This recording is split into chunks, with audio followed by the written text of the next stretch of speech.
I lived in China for 4 years, and quite a lot of my friends there were Hakka, or Kejiaran. I learned a lot about them, and I figured it's time I should learn about Hakka people here in Taiwan too, and see what the differences are. But first, who even are the Hakka?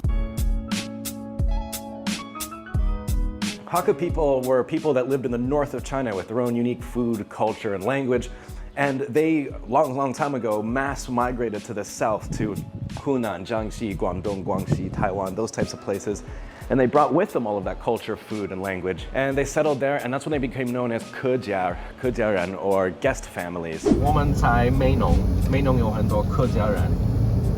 今天我想知道中国大陆的客家人跟台湾的客家人有什么区别，有什么不同？我今天想吃他们的菜。I remember I loved Kejia food back in China, so I was really curious and excited to know what was it like here in Taiwan. So we found a restaurant that's owned by a friend of a friend, sat down, and tried it out. Okay, so we made it to this Hakka restaurant. It's got a very kind of old traditional style to it. I really like it. By the way, I'm here with Glory and her cat. She literally spoils that thing. It eats human food, like shrimp. So it's a happy cat. Okay, I think the first one we should try is their specialty, which you told me is this one, which is intestine. It's very, very chewy. It's in this like vinegary sauce. It's got like a sour flavor. It has this kick aftertaste. I'm still chewing this. That was okay. It's very chewy. The flavor's okay. It doesn't have that like, if you've ever had intestine has like a pungency to it. Yeah. That looks like it's been washed off. So there's actually a bunch of different Hakka restaurants in this area. You can check them all out if you want to, maybe compare to see which ones you like. This one had a bunch of interesting foods that I really wasn't expecting to get. I don't remember any of these foods from back in China, but it was still interesting, and I would never know how to make any of this stuff myself. A lot of it was very unique. But either way, I'm still very happy I got to try it. Like, there's a very clear difference between Chinese Hakka food and Taiwanese Hakka food. And I think that's really interesting considering it's all, under the one name of Hakka, yet there's so many differences here. Okay, so this restaurant was good, but none of the food I recognized as like being really all that Hakka, which is unique. So that means that there is obviously a difference between Chinese Hakka food and Taiwanese Hakka food. Oh look, they got the fish. Fresh fish. So all their food's gonna be fresh. I sent a photo of the food to my Chinese Hakka friend, and she also didn't recognize any of it as being Hakka. So I guess Hakka food in Taiwan is really unique. My Hakka friends in China were so welcoming and open, and even invited me to celebrate Chinese New Year with them, which is basically like inviting some random Asian dude you saw off the street for Christmas dinner. Hakka people are guests of the South, hence the name Kejia, guests families. They're so friendly to others because they themselves are viewed as outsiders. They welcomed me into their homes and shared their culture and their food with me and just felt really warm and welcoming. I know there are Hakka people in Taiwan, so based off my previous experiences in China, I was super desperate to learn more. So unlike when I lived in China, I don't have any Hakka friends here in Taiwan. In order to learn a little bit more, I've come to this sort of tourist attraction. I'm not sure what it is. It's like a Hakka house something. I'm not really sure. But I'm gonna learn a little bit more about Hakka culture here in Taiwan. It seems like any semblance of authentic Hakka culture has been turned into a tourist attraction. Or maybe they still do a lot of that stuff. I don't know. I don't remember having anything like this back in China. But I guess it's kind of good if they want to like preserve Hakka culture, Hakka things, and they open something like this. But I guess, because I don't have any Hakka friends, this is the closest I'm gonna get. Glory found some Hakka chucks. Yeah, I don't know why a Japanese thing is here, but whatever. Wow, you suck. Already? First try?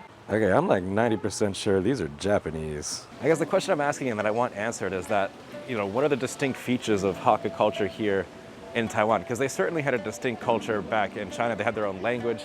There's a different type of people than other Chinese people, and I had a lot of fun with them, all my Hakka friends. And so, what about here in Taiwan? What are the differences? Or have they assimilated more into Taiwanese culture to the point where I guess they don't really have a distinct culture anymore? Maybe they do. I don't know. That's what I want to answer. But so far all I'm getting is like this touristy place where you can make your own Hakka umbrella. So it is unforgivably hot in here, and so I've decided to pay $60 to have a cup of special Hakka tea. Thank God it's cold.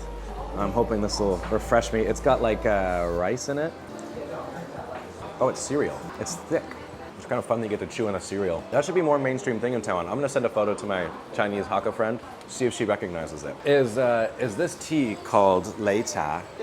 Ah, okay. So there's lots of different kinds of Hakka culture. It's all different. There's not just one Hakka culture. It varies depending on where you are. And that lei cha they do have in China, it comes from Hunan province, but I have another Hakka friend from Jiangxi, and they make that, but they don't drink it in Meizhou, where my good friend is from. So it's interesting to see the different types of Hakka culture. I also had no idea that Hakka people were super into robots, robot Hakkas. I must say, it is extremely pretty here. They've done a pretty good job at making this place look really nice. It is a tourist attraction. I'm not being paid to be here, by the way. It's not a sponsored video. I just genuinely wanted to learn about this place, like about Hakka culture. So I think it's a little bit close to my heart because a lot of my friends back in China were Kejiaran, and they were all very, very nice to me, and I have a deep appreciation for them. I'm currently walking around a Kejia-style house, a Hakka-style house, which also looks very different from the ones I saw back in China. In China, they say that Hakka people, they want their homes to be having the mountains in the back and some body of water in the front. Seems like they've got mountains all around this house, so they got that part checked off. But it's very interesting. They've got lots of old tools and traditional style clothing and umbrellas and things that you can check out. It's very interesting. So you want to have water in the front of your house because that means sort of money or wealth. So if you have water in front of your house, you're going to be rich. Money, very important in Chinese culture. And mountains in the back means you will be dependable or power, something like that. So that's why they build their houses that way. I think these little umbrellas are called youzhisan. It's like the ancient time. People use these umbrellas to protect from the sun. They don't use them anymore, but it's cool that they have them. Oh, by the way, let me show you something. If you're ever in a Chinese house and you're walking through a doorway, make sure that you do not step on this, step over it. If you touch that one, it's bad luck.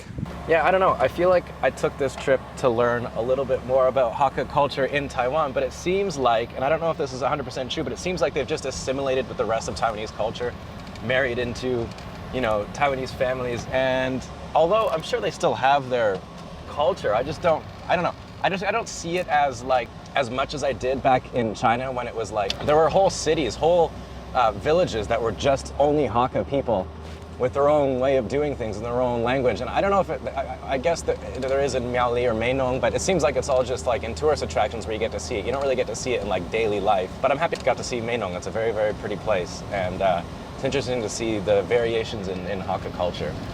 I'll be back. This trip I took, honestly, it left me a little bit disappointed. I mean, where were the Hakka people that I loved so much? I miss my Hakka friends in China, and I guess I wished I could find them here. But it seems Taiwan has taken a cultural identity of its own, one that takes all the different people of Taiwanese society and brings them together and makes it kind of a little bit more homogenous.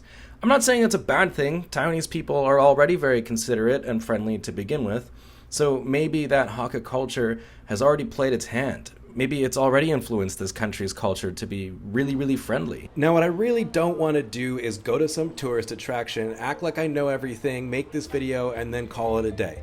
So I got in contact with somewhat of an expert on Hakka culture, a Hakka person himself, Mr. Lin, and I asked him just exactly what was going on here in Taiwan. Hello. This is Mr. Lin 先生. I think my first question is there still a distinct Hakka culture in Taiwan, or has it sort of molded in with Taiwanese society? 因为以前台湾也是很早期的，在80年代或70年代也是有很保留很传统的客家的一个乡镇啦。对。那因为现在卡到一些政治啊，可能为了政治选票啊，可能改变了很多，或者是说可能那些老房子已经倒啦，还有需要住人啦，所以有些地方就是已经被拆掉了，可能很多不像大陆，它有一些保存的文化去保留它了。然后可能有些可能保留只是为了政治的问题啊，或者是说可能一些可能现在的人家的要保留那些文化的心没有留很大很大的意愿想要保留下来。So I learned a lot from this video from making it. As you guys know, I don't normally put this much effort into it, but I just wanted to try my best to learn as much as I can about another person's culture. So I hope you enjoyed it. I hope you learned something. If you did, subscribe. And if you don't, I'll burn your village down. Anyways, guys, stay positive, keep your stick on the ice. I'll catch you guys on the next one. Bye-bye. Check it out. Simuk's haircut.